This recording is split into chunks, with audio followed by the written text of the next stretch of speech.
политика по экономии знака, символический обмен и смерть. О соблазне. Temptations. Эти фатальные стратегии. Зло, которое видно насквозь. Интересная тема. Я думаю, может, книжечку взять и как-то пойти что-нибудь почитать. Можем писать, значит.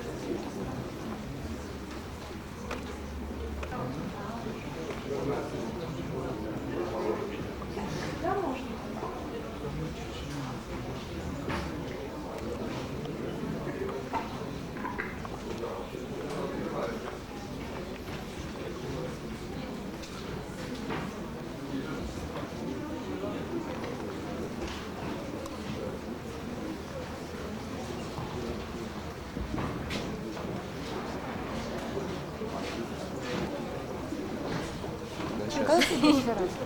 Я думаю, что в среду, наверное, Придут обедать. Когда они придут к концу лекции, будут ругаться. Они придут сюда? Да ну, на улице солнце.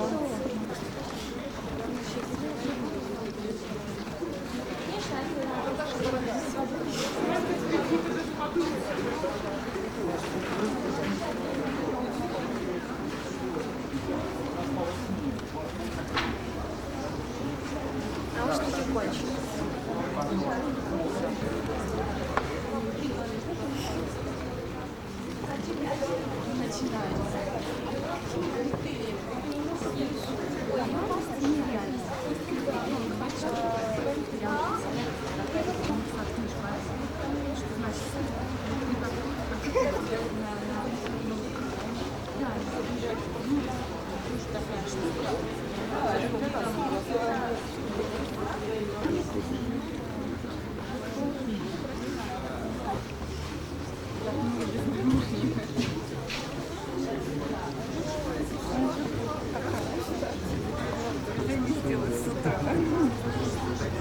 Видимо, уже даже не обрела. Но она, правда, диспенс переводила в жизнь.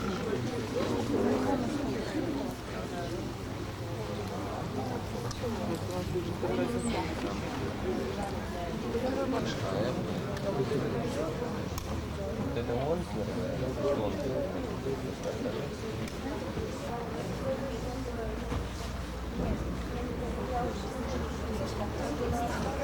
Culturelle comme consommation culturelle est à l'image de la production matérielle.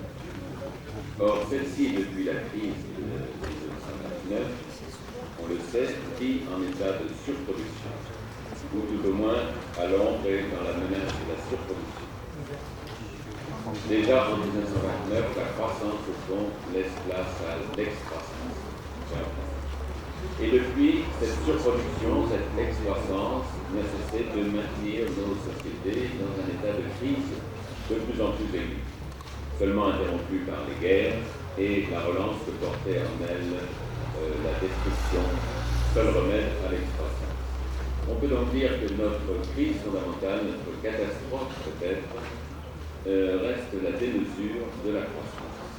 Et c'est le même problème, et le même diagnostic que je ferai pour la culture. Et l'autre frappe du guet, c'est celui de la surproduction culturelle.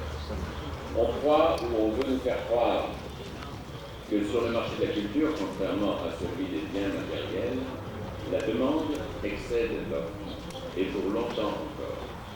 La population aurait une faim insatiable de biens culturels. Consommer ses propres produits culturels et a fortiori encore moins ceux des politiques. Le public fait son mieux, il court dans les expositions, dans les capitales, mais il est à la limite de sa force de travail. Il en résulte une forme originale d'aliénation culturelle, due non pas au manque et à la privation, mais à l'excès et à la dette. Dans ce nouveau contexte, le taux d'aliénation culturelle, je dirais, c'est-à-dire de prise en otage par la culture par sa publicité, ses médias, ses institutions, n'est pas loin de rejoindre. Et on en voit les effets aussi contradictoires que négatifs. Mais pour la culture, le cas est encore bien plus grave, car ou bien la culture est un langage singulier, un idiome propre à un groupe ou à une société, et alors elle a une fin histoire. Mais elle est, dès lors qu'on entre dans cette dimension mercantile, presque totalement coupée de la richesse réelle et des exigences réelles des besoins de la population. Et c'est exact. Et on pourrait fort bien connaître un jour, peut-être, il en résulte un embouteillage encore plus monstrueux que dans le champ culturel, encore plus monstrueux dans le champ culturel que dans le champ de l'économie ou dans celui-même du trafic automobile. Car du geste, du texte, de la couleur, de l'image, du signe, du sens, chacun, dans le champ ouvert de la communication, peut en produire spontanément et indéfiniment, dans une sorte de transit ininterrompu. Chacun peut mettre en scène sa propre performance. Déjà, la plupart des biens immatériels suivent le destin des biens matériels. Une production forcée, publicité forcée, recyclage accéléré, obsolescence intégrée. L'art se fait éphémère, non pas pour traduire l'éphémérité de la vie, mais pour s'adapter à celle du marché.